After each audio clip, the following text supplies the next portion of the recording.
Hey, it's Bar1 Scorpio again. B as in boy, A-R, the number one Scorpio, S-C-O-R-P-I-O. You can find me as Bar1 Scorpio on DeviantArt, Furaffinity, Hentai Foundry, and Patreon, of course. And here I'm working on a little mask for the Halloween season. Don't you know that we work for Halloween all year long around here, especially when it comes to my Indiegogo campaign. Don't forget Dr. Atavism's horrible Halloween haunt coloring book with still with 17 days to go. And we're moving towards funding. It's a flex funding, so we're getting that print run done, and getting some books shipped and original artwork. Speaking of which, this mask, which was a pickup at a garage sale a while back, inspired the scene, a page in the book known as the Wrecker in Crypt City, and it's a guy in a welder's mask, which is blank. You can kind of decorate it however you want, and this is one idea I had for decorating it.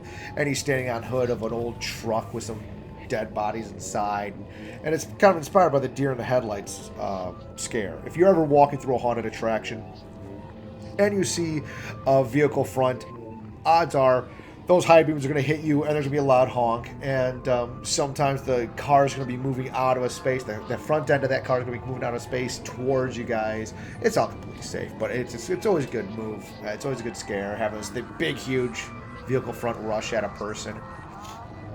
Sometimes it's literally just a person pushing a cart that is literally the front end of a vehicle through a wall, or a hole in the wall, or through a wall even at you.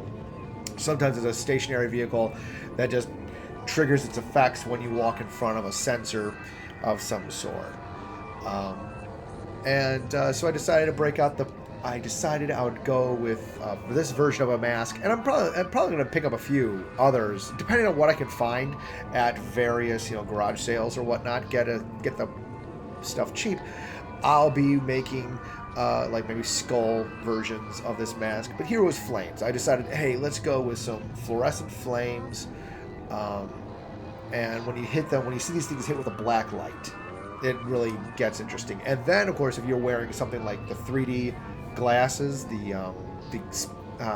Chroma Depth 3D and from Chromatech, and if you ever look them up, they have these little glasses. If you see the haunted attraction that's saying, "Oh, we're a 3D clown haunt," or whatever, what their people are doing are wearing fluorescent face paint and whatever, and the prism in the hull foil prism in the lenses of the Chroma Depth 3D means that you're going to see the fluorescent the colored areas floating above what they're painted on. Like the red and orange will just be hovering like an inch off of whatever they're painted on. It's really weird, and it'll shift about as you look at it. It's a really weird effect.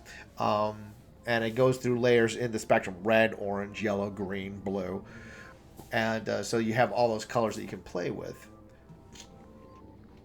And I just thought I'd leave that here. Just some notes about the Halloween season and what work goes into it. Hope you enjoy.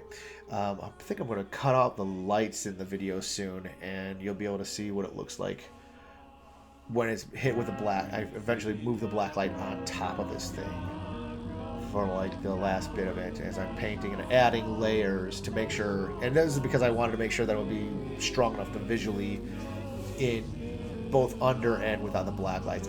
There we go. Look at that. Isn't that neat? And as usual, like I said, Patreon. You can subscribe to me elsewhere.